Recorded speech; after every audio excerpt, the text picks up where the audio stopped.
Hello and welcome to this driving test video full of hints, tips and maybe even some funny stories. We're going to be taking the next road on the left here, and the point of this video is it's going to help you to pass your driving test, and even if you have already passed, it might entertain you and you might pick up some tips on how to be a safer or better driver. So the reason, by the way, the video kind of started a bit abruptly there is we're not allowed to film on DVSA property, so we can't film in the car park. You're not supposed to film at the centre itself, so I had to kind of start the video from just after we left the test centre. So this is an area called Redditch, which is it's to the south of Birmingham. It's about 2 or 3 miles south of the southern tip of Birmingham. It's a really nice area. It's very open, although where we are now is not really that open, but in general it's quite an open area. And at the end of the road we'll be turning right. As with my other videos in this series, the audio in the background will sometimes fade out and back in. That's just to hide the people's voice or to hide anything we might have been saying, any personal information, etc. Or maybe things we didn't want people hearing us saying online. So we're going to pull up on the left now, just before the black car, leaving enough room to pull away again. So we're going to be blocking the drive a little bit, but we're going to be moving off again almost straight away. So this is again the angled start that you may have seen in other videos in this series, or any of the other hundreds of videos I've made. You'll always be asked to do this on the driving test, so we move away, and the aim is to do it in control without hitting that car or anything else. So this is an area I'm not familiar with at all, but there's going to be some interesting things come up on this route that you won't normally see in Birmingham where I normally work. So end of the road we're going to be turning left. So I've actually got no idea where we are here, I'm just doing this from memory. But yeah, it's quite a fast area this in general. There are lots of fast open roads, although on this route at the moment you're not seeing them. And at the roundabout we're going to go ahead, second exit. This heads up towards some of the more open and high speed roads. But Redditch is quite a kind of open, fast area in general. It's not like Birmingham where it's all slow and lots of 20 zones and city driving. This is more kind of rural, out of town driving. And you see a Y junction on the left there. There are quite a few of those Y junctions around this area and in Birmingham too. They often catch people out. So we'll be taking a look at that. I think I'll see in another video, one of my other mock tests that comes up more.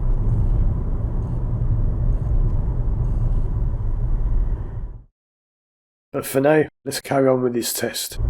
So you can see there's a roundabout coming up, and we're going to be turning left first exit at that roundabout. Now there are loads and loads of roundabouts. Redditch is well known for its roundabouts, known as the roundabouts of Redditch. We'll be taking the next road on the left. It's so famous, there was someone years ago started selling calendars, the roundabouts of Redditch. And you can actually buy these calendars where you get pictures of all the different roundabouts in Redditch. So we pulled up on the left, and we're asking the people now to pull up alongside the red car and then reverse park. So this is the parallel parking exercise, and we'll be parking in front of that red car. Now I call this in front of the car because it's facing us, but it has caused confusion on sometimes some tests people have done where examiners say, can you pull up behind the car? And they pull up past it saying, well that's behind it.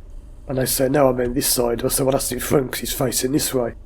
That can cause a bit of confusion, so if you're not certain, you can always check that, just say, sorry, do you mean this side of the car or the far side of the car? And they don't mind confirming things like that. That car's flashing us there to continue on, so we keep going back. And we're now going to do the parking exercise. So the aim is to finish reasonably close to the curb, but you don't have to be right on top of it. You also can be quite far back, surprisingly far back from the car, and still pass. They'll actually allow you 2 car lengths back from the car, and they'll still pass you. Now you could argue that it should be better than that. They should be able to park better, but that is the standard they set for the parking. So I'll keep quiet now, and I'll let you watch the rest of this parking.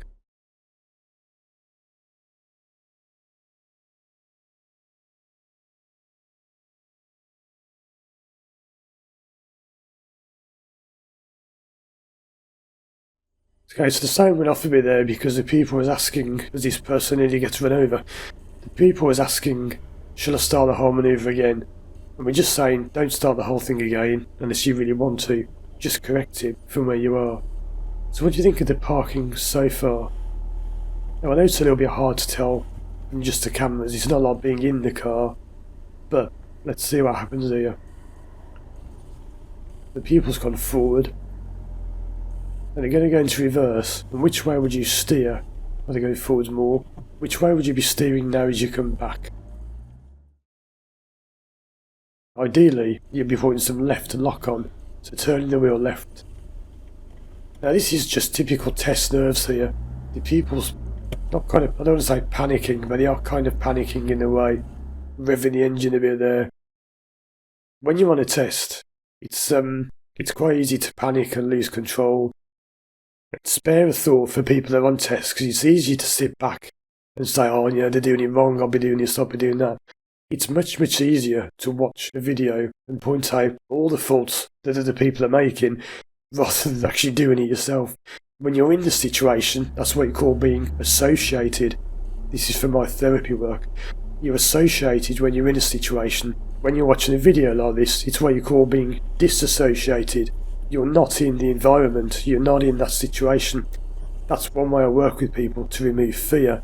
You can take them in and out of the situation and disassociate the fear from the situation. But when you're watching a video like this, it's easy to just sit back and say, oh, that's easy, I could have done that better. It's not so easy when you are in the car and it's the day of your test and you've been building up and your stomach's going and you've got nerves are going, your heart's thumping, your head's pounding, and you might have your instructor sitting in the back of the car watching you. So that was the parking exercise. At least I did it better than the van ahead, who's just driven straight down the pavement. Never pull up on the pavement like that. I have had this on tests where the examiners said to people, can you pull up on the left? And you see how the car on the right there is kind of on the pavement a bit. And the people's pull up and they just smash the tyres at the curb, like the blue one there parked on the pavement. And they just pull up on the curb, and the examiners say, well, why did you do that? And this is when you told me to pull up on the left. They always mean on the road, they don't actually mean on the pavement. You may have heard there as well that the people indicated a little bit too early because they had actually not passed that side road before they indicated.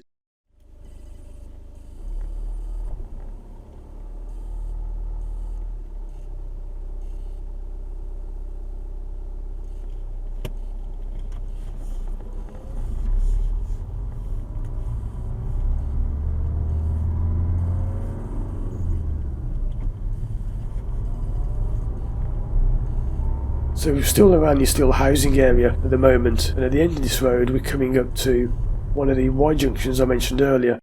Now if you were going left, we're not, but if you were, where would you go? You would have turned just there. Don't go here and then turn left. Now that is something you will fail to test for.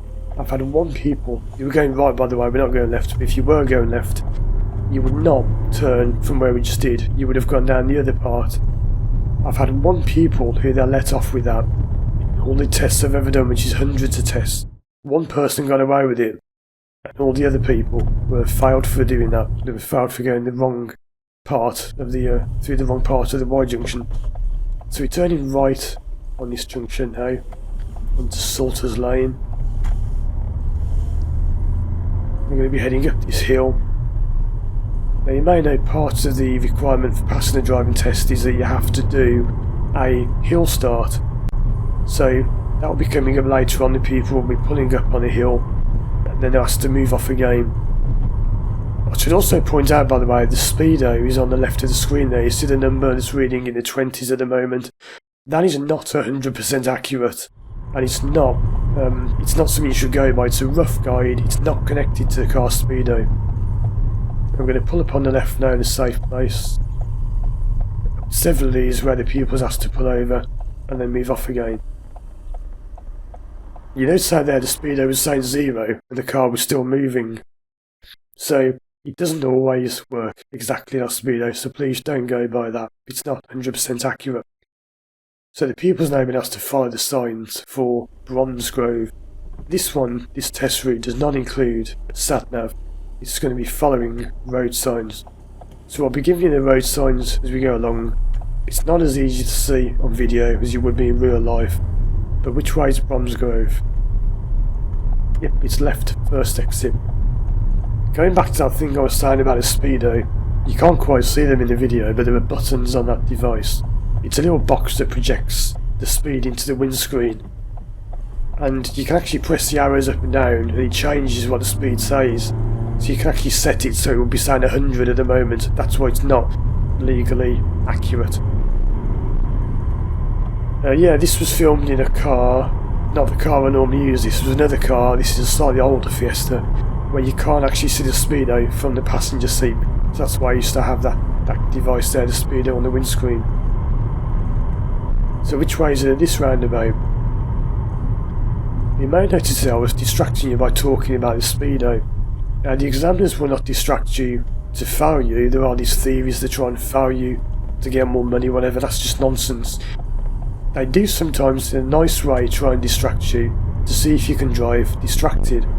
They won't deliberately be messing you up, kind of waving their hand in front of your face, but sometimes they will talk to you a bit, and it is good if you can drive while distracted because the roads are full of distractions, and being able to focus on the road and what you're doing and filter out distractions is an important skill. You won't often be driving in complete silence. So we're still following Bromsgrove. I'm going to keep quiet just for a little bit and then follow these signs now. Still following the sign for Bromsgrove.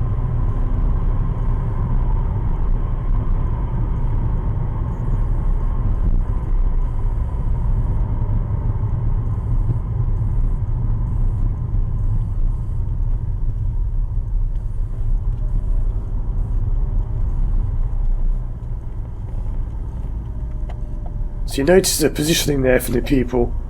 They were keeping in the left-hand lane. We did stray over a little bit, but they were keeping to the left, which is always the best thing to do. As you may have seen in other videos, whenever you've got a choice of ways, it's as far left as you possibly can in terms of the lanes. Always choose the lane as far left as possible that goes the way you want to go. So we're carrying on at this hill, and in a moment we'll be following some different signs. Now this area is this Redditch again.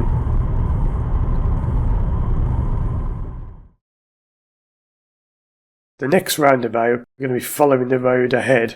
It's a second exit onto the dual carriageway.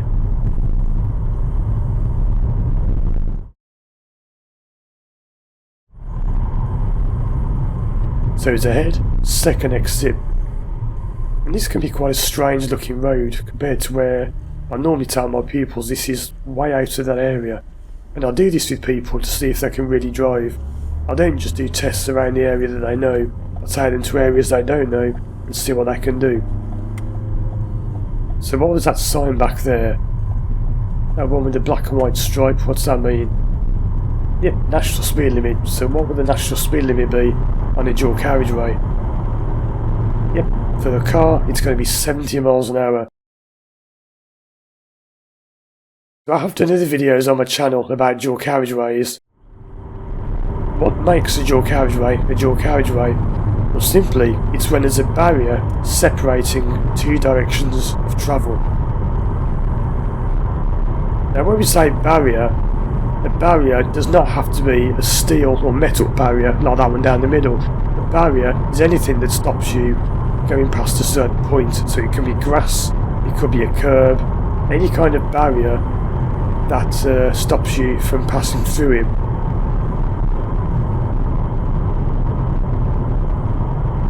Again, this is what I meant about Redditch. Is quite open, quite a wide open area. And we're now going to be turning off this road on the left. So we're now following signs for a place called Walkwood.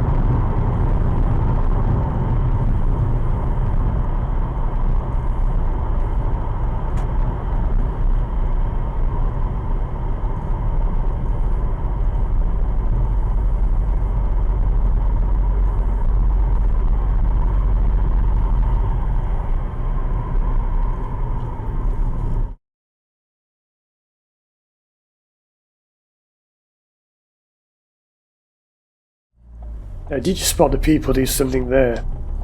Did you notice something just happen? Well, keep that in mind for later on. So we're still following signs from Walkwood. We've got these little slip roads joining from the left. We've got these signs with the arrows on. What do they mean?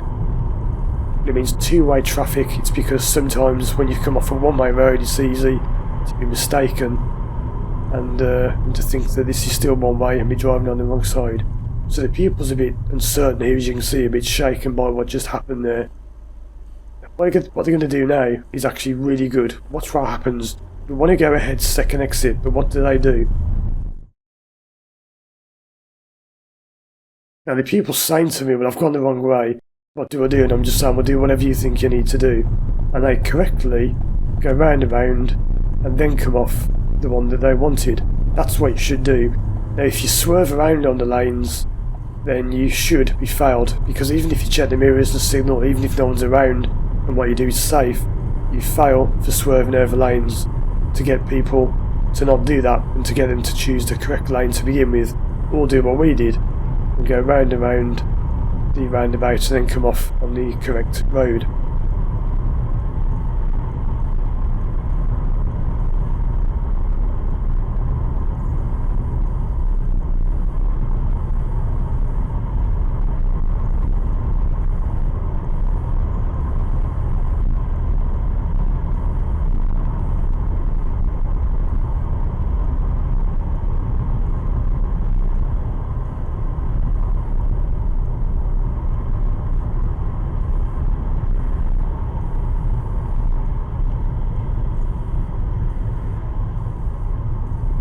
Quite a steep hill is, so how would you control your speed if you're going down a fairly steep hill? What would you do apart from braking? What else could you do? You could select a lower gear, so possibly think about coming down there to third if you're in fourth. It all depends on your car. So we're now going to follow the sign for Birmingham A441. Now it's quite a way off, so there won't be a sign just yet. And I should point out, this can be quite confusing because there are actually two Birminghams. Now, it's the same Birmingham, but there are two Birminghams on the sign. It says Birmingham A441, and then another one I think says Birmingham South. That may not be on this actual route that we're doing now, but I know there is one where it can be quite confusing. That's why I clarify Birmingham A441. I'm sorry if the video is going to be dark here. This is not the camera I normally use. This is an older camera. It wasn't quite as good as the one I've got now. But it's not too bad. You can still see what's going on. Now when you go into trees, sometimes the video quality goes quite poor. It goes a bit dark. It's just the way the camera is again. It's quite hard to film in a car because the camera's looking through a windscreen. And it's not always that easy for a camera to pick up things through a windscreen and focus on what you want it to focus on. But we're back in the light now and it's looking better. So I want to keep quiet for a little bit, and remember we're following the signs for Birmingham A441. Now how could you tell where that would be apart from actually seeing the sign itself? What colour would the sign be for an A road? Well, let's wait till we get closer and we'll see.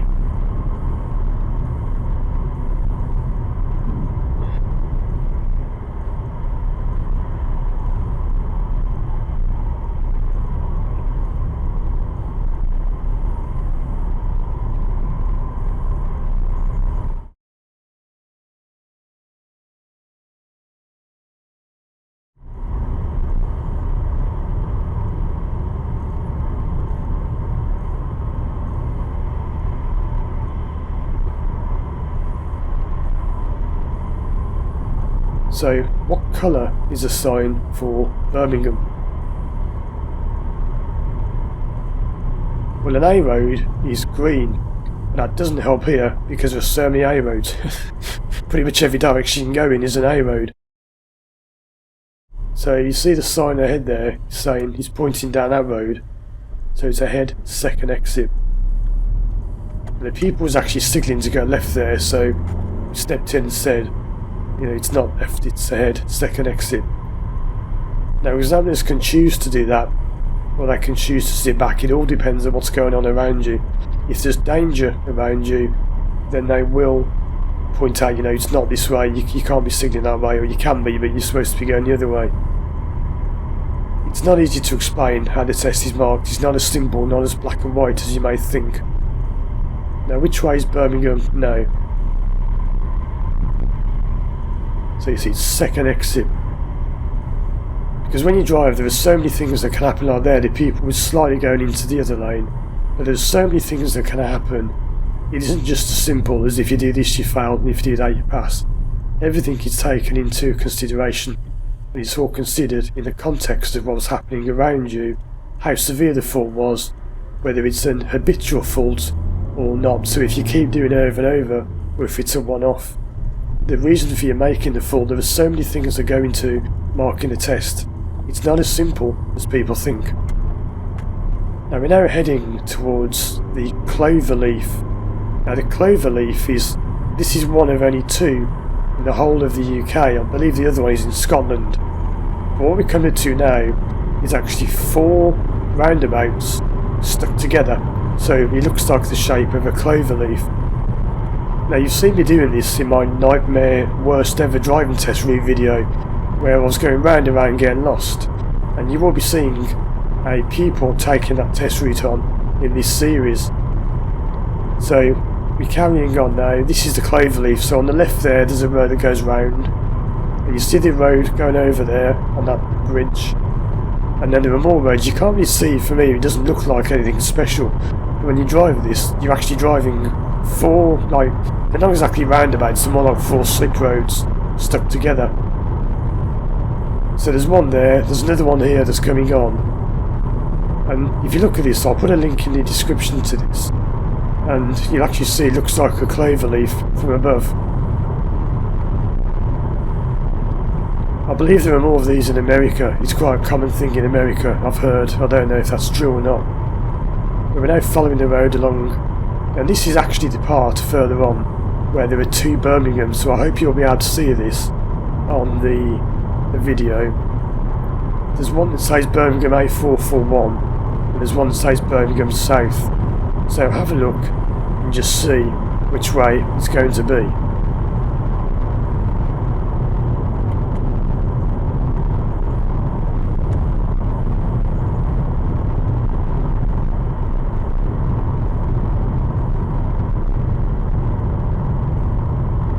So you see there Birmingham right hand lane.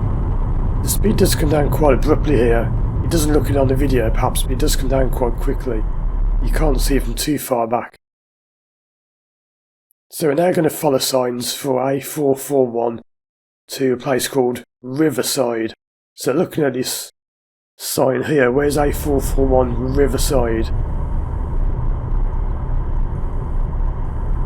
Did you see it there on that second sign? Notice as well the thick white line on the left. What does that mean? Well, it means if you're in that left lane, you don't have to give way here, so you can just carry on round the bend. And in theory, you don't have to give way, except you do have to still look in case someone doesn't appreciate the white line and cut straight over it. So we are now following Riverside. We can hear some sirens around us, so we're being careful in case we have to pull over or stop for anything.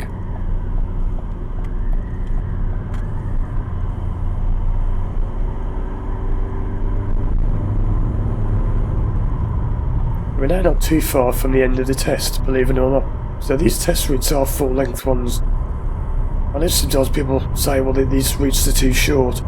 It all depends on how long you take to actually drive them, of course, because it depends on traffic. They are designed to be approximately 38 minutes long. So now just following signs for Riverside, and we've changed to the right hand lane, as you can see from the sign on the right there. Now it is quite hard to drive around this area, I have to say, compared to where I normally go. I don't know it so well, so that's probably the reason why. But it is quite a challenging area. I always say to people, if you want a challenge, we'll go to Redditch, because there are lots of roundabouts, lots of signs, and it's a little different to where we normally go. You can see R side written on the floor there. So we're following that sign. You see the pupils wobbling around on the lines there. What do you think that's going to have done to the result of their test? Do you think they've failed? Do you think they've passed? Well, I often say you might be surprised, because sometimes you never know what's going to happen on these driving tests. So that's the end of the independent driving. And now back to normal directions now, just the examiner giving directions. So we're coming towards the end of the test. There's only a few minutes left before we go back to the test centre. And at the roundabout we're going to turn left, first exit.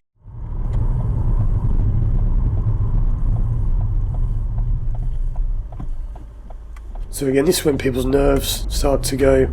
People start getting a bit thinking about the result of a passed or a failed.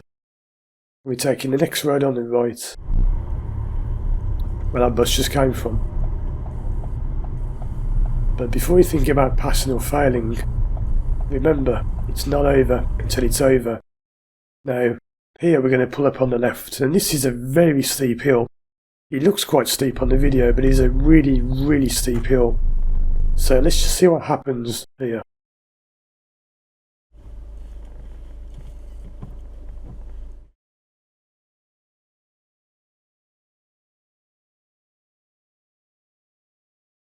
Now again, I'm muting the sound to take away the pupil's voice, but what just happened there is the handbrake wasn't on properly and we're rolling back.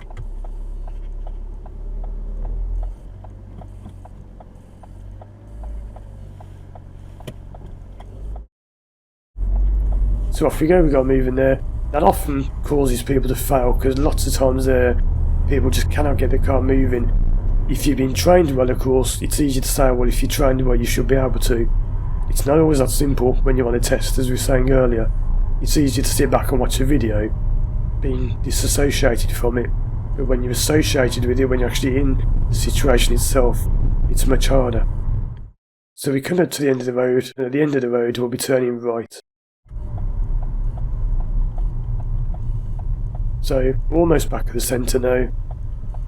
We're just going to be going over the road, round the bend, and then we'll be back.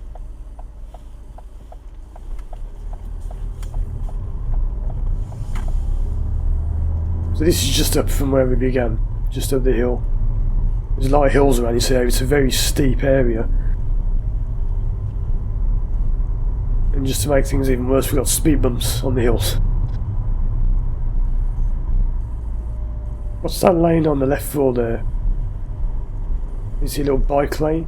Can you drive in that or not? Yeah, you can, because the line's broken, so any broken line you can drive through.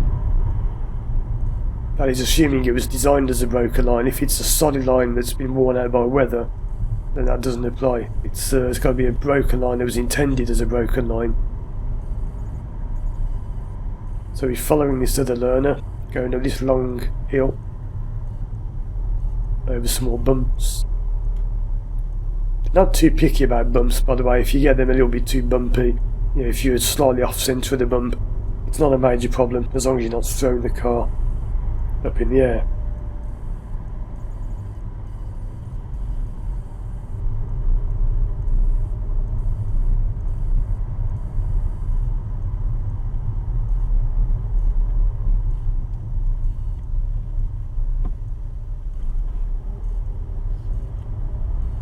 Now this part here is a bit confusing, because where we are now used to be a bus only section. You can tell it used to be different to the thick line down the middle.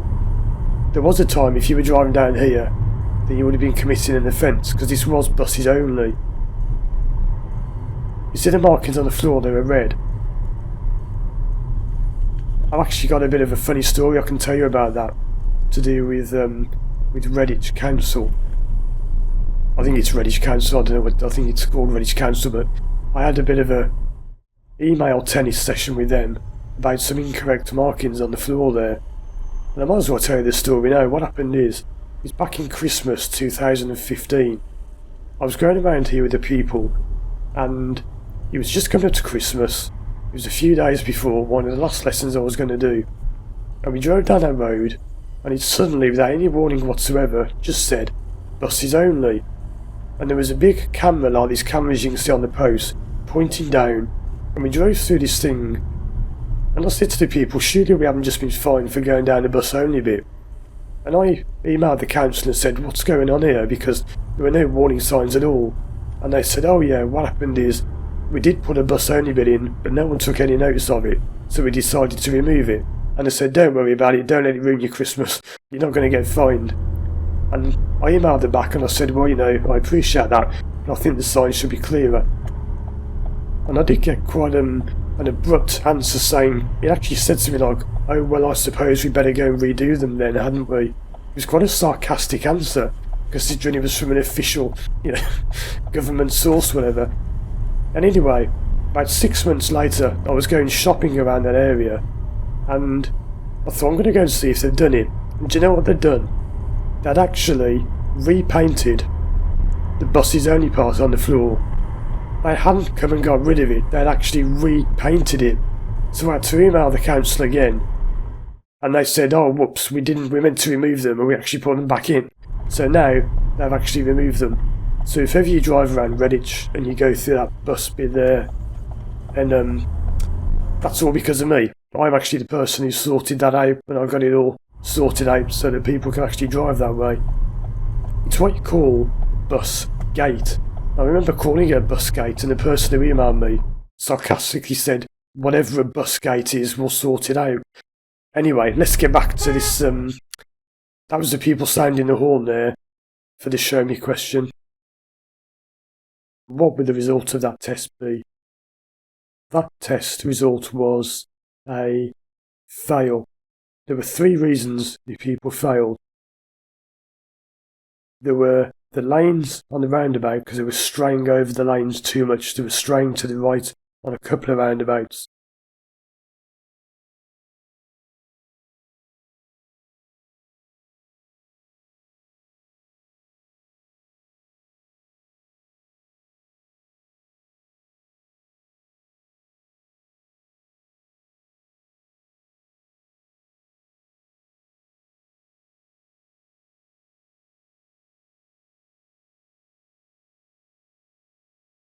Parallel parking, because I messed that up too much.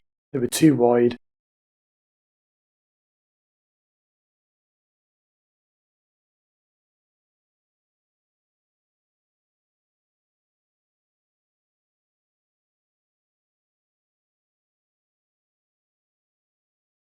The main one, though, was where they came flying up to that junction where the police car passed at the end, and they were following the signs for Walkwood. They were going far too fast, and they had to brake really hard.